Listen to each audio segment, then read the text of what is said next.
जय जिजाऊ, स्वागत आहे तुमचं शिवरायांचा संघर्ष या मालिकेतील तिसऱ्या व्हिडिओमध्ये। जर तुम्ही याच्या पूर्वीचे दोन व्हिडिओ पाहिले नसतील तर आत्ताच्या आत्ता चॅनलला सबस्क्राइब करा आणि आधीचे दोन्ही व्हिडिओ पाहून घ्या।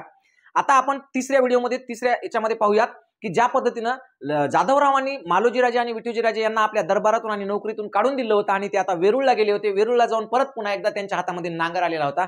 पण म्हणतात ना मित्र, जे ध्येयापासून विचलित होत नाहीत तेच इतिहास घडवतात आणि हाच इतिहास आपल्याला पाहायचा आहे जो मालोजीराजांनी आणि विठोजीराजांनी घडवलेला आहे। असं म्हणतात की लहरों से डरकर नौका पार नहीं होती, कोशिश करने वालों की कभी हार नहीं होती। उद्विग्न परिस्थितीमध्ये ही दोन भाऊ परत एकदा शेतीला लागली होती, पण शेती करत असताना यांच्या डोक्यात मात्र सतत विचार राहायचा की काही झालं तरी शहाजी राजांची पत्नी ही जिजाऊच झाली पाहिजे। आणि याच्यासाठी यांनी निश्चय केला होता की जे व्हायचं ते होईल, पण ज्या कारणास्तव आपल्याला त्या नोकरीतून काढून देण्यात आले आणि ज्या कारणास्तव शहाजी राजांना जिजाऊंचा हात नाकारलेला आहे ते कारण आपण नष्ट करायचं आणि पुन्हा एकदा मातब्बर म्हणून मोठा म्हणून लखुजी जाधवांच्या समोर आपल्याला जायचं आहे असं त्यांनी ठरवलेलं होतं।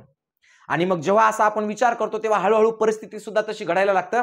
याच दरम्यान दोघे भाऊ एकदा शेतामध्ये वेरूळला असताना शेतामध्ये जागलीसाठी गेले, म्हणजेच रखवालदारीसाठी गेले आणि त्यांनी असं ठरवलं की एकाने झोपायचं एकाने जागा राहायचं। आणि अशा वेळेला मग जेव्हा विठोजीराजे झोपलेले होते तेव्हा मालोजीराजे जागरण देत होते, म्हणजेच पहारा देत होते। आणि पहारा देत असताना बाजूला एक वारुळ होतं।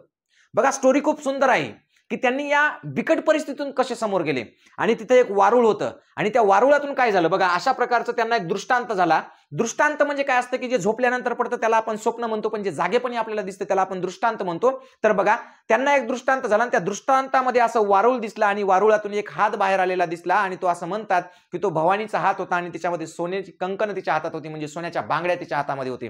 हा हात बाहेर आला, हात हलला, थोड्याशा बांगड्या वाजल्या आणि बांगड्यांच्या किणकिणीने ते भानावर आले। भानावर आल्याबरोबर हात अदृश्य होऊन गेला। मग त्यांनी विठोजीराजांना उठवलं आणि सांगितलं की मला असा असा दृष्टांत झालेला आहे, या वारुळातून हात बाहेर आला, तो हल्ला आणि गेला, या दृष्टांताचा काय अर्थ असावा। तेव्हा विठोजीराजे असं म्हणले की हे दृष्टांत आपले भ्रम असतात म्हणले, त्याच्यामुळे याच्यावर जास्त विचार करण्यात अर्थ नाही। आणि असं म्हणून जेव्हा विठोजीराजे म्हटले की आता मी जागरण करतो, तुम्ही झोपा, आणि मग मालोजीराजे झोपले। पण मालोजीराजे झोपल्यानंतरही त्यांना पुन्हा एक स्वप्न आलं। स्वप्नामध्ये भवानी देवी आली। देवीने असं सांगितलं की हे जे वारुळ आहे या वारुळामध्ये सोनं आहे, धन आहे आणि त्या धनाचं रक्षण एक नाग करत आहे। ते नाग म्हणजेच मी आहे, ते माझंच रूप आहे, पण तू हे सोनं काढून घे आणि तुझ्या 27 पिढ्यांचा उत्कर्ष होईल आणि तुझ्याच पिढीमधून एक असा युगपुरुष निर्माण होईल की जो या पृथ्वी तलावर राज्य करेल, असं काहीतरी त्यांनी सांगितलं। आणि तेव्हा मग पुन्हा परत एकदा ते उठले आणि त्यांनी विठोजीराजांना सांगितलं की मी झोपल्यानंतर सुद्धा मला स्वप्न पडलं, माझ्या स्वप्नात प्रत्यक्ष भवानी माता आली आणि तिने असं सांगितलं की या वारुळामध्ये धन आहे आणि आपण ते काढलं पाहिजे। आणि तिने हेही सांगितलं की मी तिथं नागरूपाने येणार आहे, फक्त मला नमस्कार कर, कोणती इजा करू नको आणि ते सोनं काढून घे। दोघांनी विचार केला की जागा असताना दृष्टांत, परत झोपल्यानंतर स्वप्न, हे काय चालू आहे, मग आपण खरंच खतून पाहायचं का। मग दुसऱ्या दिवशी त्या दोघांनी काय केलं की ते वारुळ खतलं।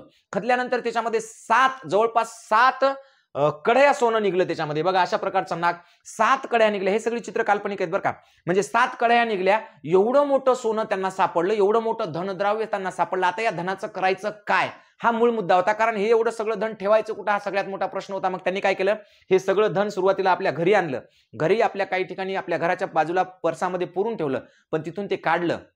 नंतर पांडे नावाचे एक सावकार होते, शेषोबा पांडे म्हणून, तर शेषाबा पांडे, त्यांच्यासोबत त्यांचे चांगले संबंध होते। यांनी हे सगळं धन घेतलं, त्यांच्या इथं नेऊन ठेवलं आणि त्यांना लागल तसं ते तिथून आणू लागले।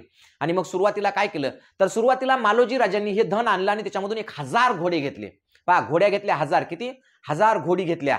या 1000 घोडींवर बारगीर म्हणून त्यांनी सैनिक बाळगले, म्हणजे 1000 सैनिक ते। त्यानंतर त्यांनी शिलेदार ठेवायला सुरुवात केली, म्हणजे ज्यांच्याकडे स्वतःची घोडे आहेत किंवा ज्यांच्याकडे स्वतःचे शस्त्रास्त्र आहेत अशा लोकांना सुद्धा बाळगायला सुरुवात केली। म्हणजे जवळपास 1500 ते 2000 सैन्य त्यांच्या पदरी आलं आणि एवढं मोठं सोनं त्यांच्याकडे होतं। या सोन्याचं काय करायचं, म्हणजे मालोजीराजे स्वतः खूप धार्मिक होते, धार्मिक वृत्तीचे होते असं म्हटलं जाते। म्हणून मग त्यांनी काय केलं, तर त्यांनी महादेवाचा डोंगर आहे, या डोंगरावर जिथं यात्रा होत होती, यात्रेला 5-7 लाख लोक येत होते। या 5-7 लाख लोकांसाठी त्यांनी काय केलं, एक मोठं तळं तिथं बांधलं, कारण तिथं प्यायच्या पाण्याची सोय नव्हती। 3-3, 4-4 मैलांवरून पाणी आणायला लागायचं आणि मग लोकांचे खूप हाल व्हायचे। म्हणून त्यांनी काय केलं, तिथे एक मोठा तलाव बांधला। त्या तलावामध्ये जवळपास 40 कोटी लिटर पाण्याचा तो तलाव होता असं म्हटलं जातं, किंवा त्याहीपेक्षा मोठा असेल, आपल्याला माहित नाही एक्झॅक्टली, पण एवढं मोठं तळं बांधलं, त्याच्यामध्ये पाण्याची सोय केली।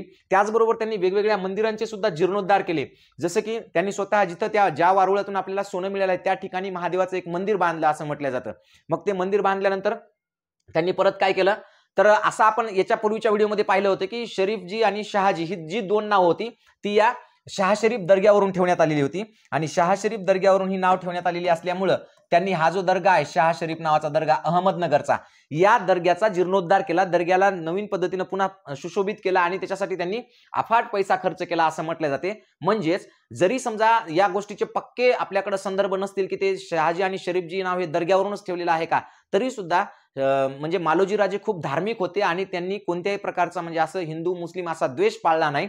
त्यांनी या दर्ग्याच्या सुद्धा जीर्णोद्धाराचं काम केलं आणि त्यांच्या 2 मुलांची जी नाव आहेत ती निश्चितपणे जरी संदर्भ तेवढा 100% उपलब्ध नसला तरी ती नावाचा संदर्भ आणि दर्ग्याचा संदर्भ लागतो. म्हणजे याचा अर्थ की त्यांनी याच्यावरून नाव ठेवले आले असू शकतात. आता त्यांनी एवढंच नाही केलं तर त्यांनी काय केलं, वेरूळमध्ये जे घृष्णेश्वराचं मंदिर होतं या मंदिराचा सुद्धा जीर्णोद्धार केला. हे मंदिर अत्यंत मोडकळीस येऊन पडलेलं होतं, खांब त्याचे अर्धवट तुटलेले होते आणि तिथं महादेवाची सुंदर पिंड होती पण तिच्यावर कोणाचंही लक्ष नव्हतं, कोणी तिथं पुजारी नव्हता, भाट नव्हता, कोणीच नव्हतं.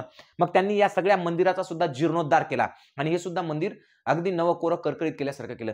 म्हणजे एकंदरीतच एकीकडे 1,500 ते 2,000 सैन्य त्यांनी बाळगले आणि तिथं त्यांनी धामधूम करायला सुरुवात केली. धामधूम म्हणजे तुम्हाला माहित असेल धामधूम हा शब्द इतिहासामध्ये का वापरला जातो, तर जेव्हा आपण आजूबाजूच्या क्षेत्रामधले लूटपाट करणे किंवा तिथलं काहीतरी एखाद्या ज्याच्या जहागिरीमधलं किंवा परगण्यामधले एखाद्या गोष्टी मिळवणे, हस्तगत करणे आणि शत्रूला त्रस्त करून सोडणे म्हणजे धामधूम असते. तर अशी एकीकडे लष्करी धामधूम सुरू केली तर दुसरीकडे अशा वेगवेगळ्या पद्धतीनं त्यांनी वेगवेगळी मंदिरांची निर्मिती केली, मंदिरांचे जीर्णोद्धार केले, पाण्याचे तलाव केले आणि दोन्ही बाबतीमध्ये एक तर म्हणजे सैनिकी बाबतीमध्ये आणि दुसरी महत्वाची गोष्ट की धार्मिक बाबतीमध्ये आणि सामाजिक बाबतीमध्ये असे दोन्ही बाबतीमध्ये त्यांनी स्वतःला मातब्बर म्हणून सिद्ध केलं. आणि हे मातब्बर म्हणून सिद्ध केल्यानंतर त्यांनी परत एकदा जाधवरावाकडे गेले आणि जाधवरावांना असं म्हणले की बघा आता माझ्याकडे एवढं मोठं सैन्य सुद्धा आहे आणि माझ्याकडे एवढी मोठी समजा मातब्बर म्हणजे समाजामध्ये एवढं मोठं नाव आहे, मला आता तरी तुमची मुलगी म्हणजे जिजाऊ ही आमच्या शहाजीसाठी द्या. पण पुन्हा एकदा जाधवरावांनी असं सांगितलं की आम्ही तुम्हाला कोणत्याच पद्धतीनं आमची मुलगी देणार नाही. आता मूळ मुद्दा परत असा आला की आपण एवढं सगळं केल्यानंतर ही मुलगी मिळत नसेल तर मग आता पुढे काय. आणि तेव्हा मात्र त्यांनी पक्क ठरवलं की काय व्हायचं ते होईल, पण मी एवढं सगळं मिळवलेलं आहे हे मी असं वाया जाऊ देणार नाही आणि हा इतिहास घडणार म्हणजे घडणार, जिजाऊ शहाजींचीच पत्नी होणार. याच्यासाठी त्यांनी चंग बांधला आणि परत पुन्हा एकदा ते फलटणला गेले, निंबाळकरांना भेटले आणि त्यांना असं सांगितलं की तुमचे मला 2,000 घोडदळ मला तात्पुरतं द्या, कारण मला जाधवराव हे त्यांची मुलगी मला देत नाहीत, ते व्यावी होण्यास तयार नाहीत. त्यांनी दरबारात असा शब्द दिलेला आहे पण तरी सुद्धा ते ऐकत नाहीत. मग अशा वेळेला काय करायचं, तर तुमचं मला सैन्य द्या, मला थोडीशी धामधूम करावी लागेल, काहीतरी वेगळा प्लॅन करावा लागेल. आणि मग त्यांनी त्यांचं 2,000 सैन्य आणलं. एकंदरीत असं 3-4 हजार सैन्य आणून त्यांनी काय केलं, जाधवरावांच्या परगण्यामध्ये धूम ठोकले आता. आणि अशा वेळेला काय झालं की ते परेशान झाले. त्यांना असं वाटू लागलं की यांची ताकद दिवसेंदिवस वाढत आहे आणि हे काय होतं हे कळायच्या आतच पण त्यांनी याच्यामध्ये आणखी एक मोठा प्लॅन केला. त्यांनी काय केलं तर दौलताबाद जवळ एक मस्जिद होती, त्या मस्जिदीमध्ये त्यांनी मालोजी राजे आणि विठोजी राजे यांनी 2 डुकरांची शिकार केली आणि त्या 2 रानडुकरांना त्या मस्जिदीमध्ये टाकून दिलं आणि त्यांच्या म्हणजे गळ्यामध्ये 2 चिठ्ठ्या बांधलेल्या होत्या दोन्ही डुकरांच्या. आणि त्याच्यामध्ये असं स्पष्ट लिहिलेलं होतं की जाधवरावांनी त्यांची मुलगी भर दरबारात आम्हाला देण्याचं कबूल केलं होतं शहाजीराजांसाठी, परंतु ती दिली नाही, त्यांनी त्यांचा शब्द पाळला नाही आणि म्हणून तुम्ही आमच्या म्हणजे त्यावेळेला तिथं जे निजामशाह म्हणजे बादशाह जो होता त्या बादशहापर्यंत ही खबर जावी, तुम्ही आम्हाला दाद द्यावी किंवा न्याय द्यावा म्हणून तुमचं लक्ष आमच्याकडे वेधून घेण्यासाठी आम्ही अशा पद्धतीने या मस्जिदीमध्ये 2 डुकरं टाकलेली आहेत.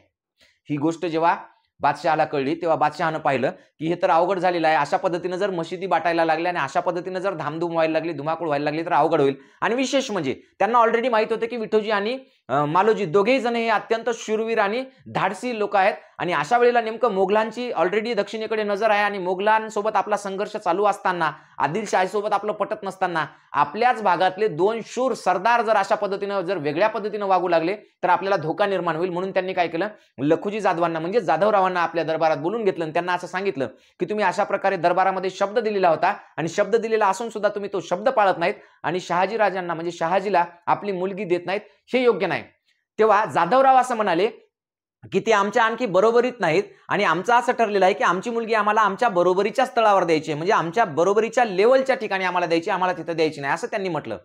हे असं सांगून ते जेव्हा निघून गेले तेव्हा बादशाहला खरोखर यांचा सुद्धा राग आला होता की इतक्या उर्मटपणाने यांनी उत्तर आपल्याला का दिलं. म्हणजेच यांना यांच्या संपत्तीचा, यांच्या सैनिकी शक्तीचा यांना गर्व झालेला आहे आणि हा गर्व कमी करण्यासाठी त्यांनी परत विठोजी आणि मालोजी या दोघांना आपल्या दरबारी बोलून घेतलं आणि त्यांना असं सांगितलं की आता आम्ही तुम्हाला 12,000 मनसब देणार आहेत. काय देणार आहेत, तर 12,000 मनसब देणार आहेत.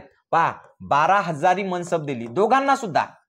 आता किंकेड असतील किंवा जी बखर आहे त्या 1-2 बकरीमध्ये 5,000 मनसबदारी दिली म्हणून आहे, त्याच्यामध्ये 5,000 मनसबदारी. आता 5,000 दिलेले असो की 12,000 दिलेले असो पण मनसब दिली एवढं मात्र नक्कीच आहे.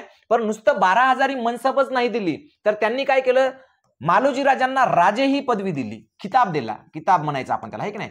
तर हा किताब सुद्धा दिला त्यांना, कोणचा, राजे म्हणून. एवढंच नाही तर त्यांना पुणे आणि सुपे, पुणे सुपे चाकण अशा इथली काय केली, जहागिरी सुद्धा दिली. पहा,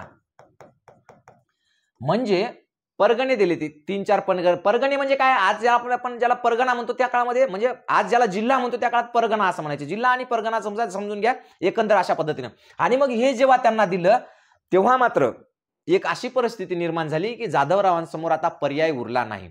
आता नेमकं आपण काय करायचं बाबा, एकतर यांना दोघांनाही 12-12 हजार मनसबदारी दिली, त्याचबरोबर यांना परगणे दिले, त्याचबरोबर जहागिरी दिली आणि त्यांना राजे नावाचा किताब दिला. एवढं सगळं केल्यावर मग मात्र जाधवरावांकडे इलाज उरला नाही. याच वेळेला नेमकं निजामशहाने म्हणजेच बादशहाने दोघांनाही बोलून घेतलं आणि सांगितलं की असं असं आहे आणि आपल्याला लग्न करायचं. लग्नाचा मुहूर्त ठरला आणि मग 1604 रोजी स्वतः म्हणजे या बादशहाच्या निजामशहाच्या उपस्थितीमध्ये मोठ्या धूमधडाक्यामध्ये शहाजीराजे आणि जिजाऊंचं लग्न मोठ्या थाटामाटात पार पडलं. खैराती वाटल्या गेल्या, खूप सारं सोनं वाटल्या गेलं, खूप मोठे पंक्ती जडजवाईरे, इतकं शाही थाटामध्ये मोठं लग्न झालं की त्या लग्नांमुळे कित्येक लोक कित्येक दिवस तिथं पात्र म्हणजे जेवणावळी उठल्या, लोक सुखी झाले. इतक्या मोठ्या प्रमाणात ब्राह्मणांना दान धर्म, म्हणजे फकीरांना दान धर्म, सगळ्यांना दान धर्म, मोठमोठे नजराने एकमेकांना देण्यात आले आणि अशा पद्धतीनं 1604 ला हे लग्न झालं.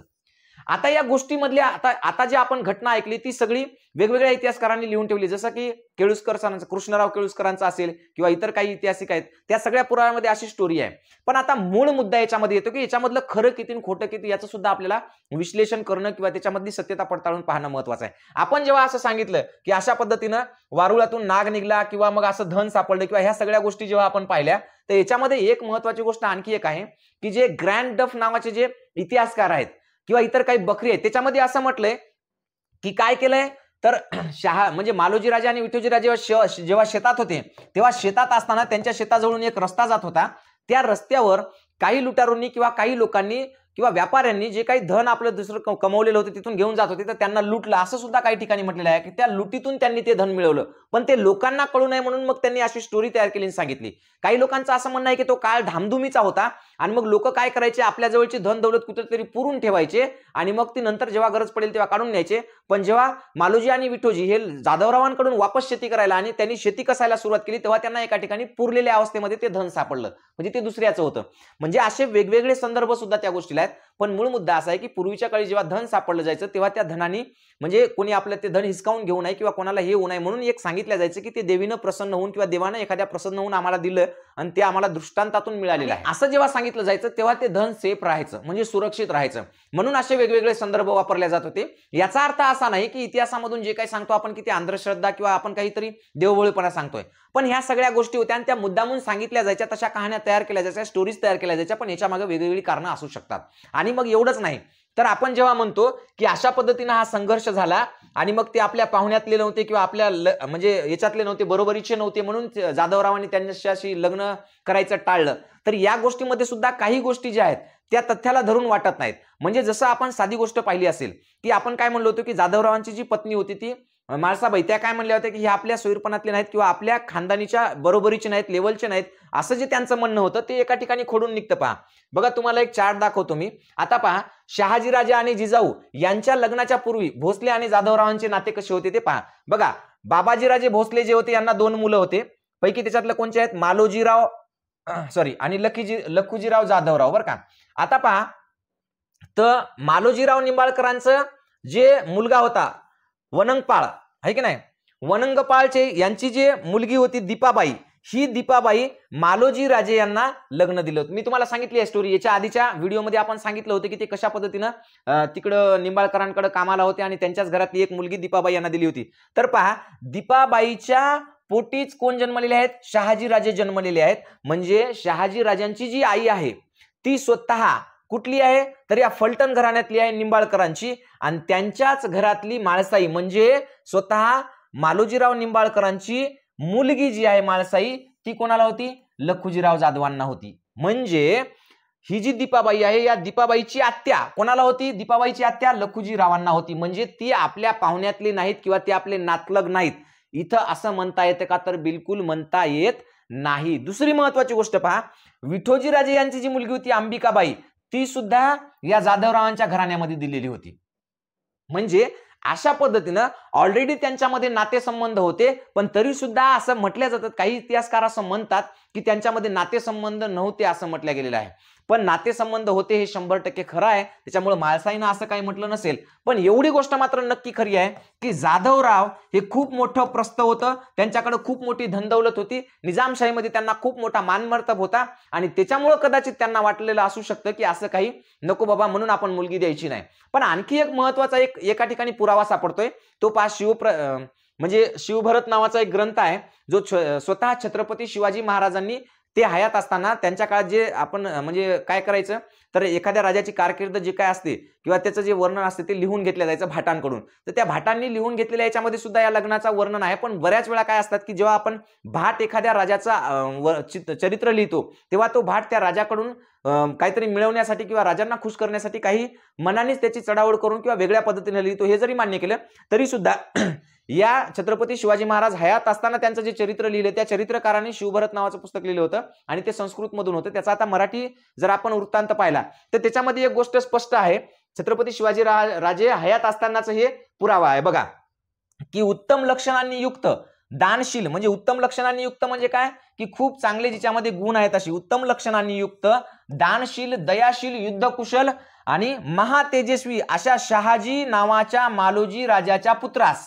पहा उत्तम लक्षणांनी युक्त दानशील, दयाशील, युद्धकुशल, महातेजस्वी अशा शहाजी नावाच्या मालोजी राजाच्या पुत्रास पाहून कुबेराप्रमाणे संपत्तिमान जाधवाने, कुबेराप्रमाणे म्हणजे आपण आता पहा, तुम्हाला माहित असेल कुबेर हा सगळ्यात श्रीमंत मानला जातोय की नाही, तर त्या कुबेराप्रमाणे श्रीमंत असलेल्या जाधवरावाने अनुकूल ग्रह असलेल्या अशा ज्योतिषाने सांगितलेल्या मुहूर्तावर आपली विजयलक्षण कमलनेत्रा, पहा विजयलक्षणा कमलनेत्रा कुलास शोभा आणणारी, म्हणजे पहा जिजाऊंचं वर्णन किती सुंदर केलेलं आहे. विजय लक्षणा म्हणजे जिच्यामध्ये विजयाचं लक्षण आहे, कमलनेत्रा कमलासारखे जिचे डोळे आहेत आणि कुलास शोभा आणणारी, अख्ख्या कुळाला शोभा आणणारी अशी कुलवान मुलगी जिजा हुंड्यासह अर्पण केली. म्हणजे त्या काळात सुद्धा हुंडा दिल्या गेला जात होता, है की नाही. पण आता हे जे लिहिलेलं आहे याच्यामध्ये 100% सत्यता असेल असं काही नाही, थोडंफार याच्यामध्ये वाढून चढवून लिहिलं जातं. हुंडा वगैरे दिला की नाही आपल्याला माहित नाही, पण इथं लिहिलेलं आहे. तर पहा अशा पद्धतीनं हे लग्न अत्यंत थाटामाटामध्ये आणि म्हणजे त्या यांनी मुहूर्तावर, योग्य मुहूर्तावर सगळं असं हे करून खूप मोठं लग्न घडून आणलेलं आहे असं या शिवभरत मध्ये सांगितलेलं आहे, जे की छत्रपती शिवाजी महाराजांच्या काळात लिहिलेलं आहे. याच्यावरून एक गोष्ट लक्षात होते की याच्यातले काही दैवी दृष्टांत किंवा बाकीच्या गोष्टी जरी टाळल्या तरी मालोजी राजे आणि विठ्ठोजी राजे हे अत्यंत पराक्रमी होते आणि लग्नाच्या वेळेस निश्चितपणेच जाधवरावांनी कोणत्या नाही कोणत्या पद्धतीने लग्नाला थोडीशी आडकाठी आणलीच होती, त्यांची इच्छा नव्हती की हे करण्याची. आणि म्हणून मग काय झालेलं आहे तर आणि म्हणून काय झालं तर ह्या सगळ्या गोष्टी घडलेल्या आहेत असं आपल्याला म्हणता येईल. आता ही झाली स्टोरी. आता याच्यानंतर आता 1604 ला आपण सांगितलं की 1604 ला छत्रपती म्हणजे शहाजी राजांचं लग्न जिजाबाईंसोबत झालं आणि इथून खऱ्या अर्थानं स्वातंत्र्याचा पाया खणण्यास सुरुवात झाली असं आपल्याला म्हणता येईल. कारण शहाजी राजाचं जे चरित्र आहे ते खूप इंटरेस्टिंग आणि जबरदस्त आहे. पुढच्या सिरीजमध्ये म्हणजे पुढच्या व्हिडिओमध्ये आपल्याला ते चालू करायचं आहे. तत्पूर्वी तुम्हाला जर हे व्हिडिओ आवडत असतील आणि तुम्हाला संपूर्ण छत्रपती शिवरायांचा जर इतिहास तुम्हाला पाहायचा असेल तर एटीएम गुरु या चॅनलला सबस्क्राईब करून ठेवा, नोटिफिकेशनचं बटन दाबून ठेवा, म्हणजे जेणेकरून माझा व्हिडिओ आला की तुम्हाला मिळेल. माझा आता नियमितपणे व्हिडिओ येतात, अख्खाच्या अख्खा संपूर्ण इतिहास मी तुम्हाला समजून सांगणार आहे की पुस्तकामध्ये काय आहे दिलेलं आणि वास्तवात काय काय घडू शकतं, काय काय असू शकतं. जे वास्तव आहे, जे सत्य आहे, जे खरं आहे ते तुमच्या पुढे मांडण्याचा मी पुरेपूर प्रयत्न करणार आहे. म्हणून चॅनलला सबस्क्राईब करा आणि व्हिडिओला जास्तीत जास्त शेअर करा. प्रत्येक घराघरात शिवाजी महाराज पोहोचले पाहिजे याची जबाबदारी तुमची. धन्यवाद. थांबूया इथं. जय जिजाऊ, जय शिवराय.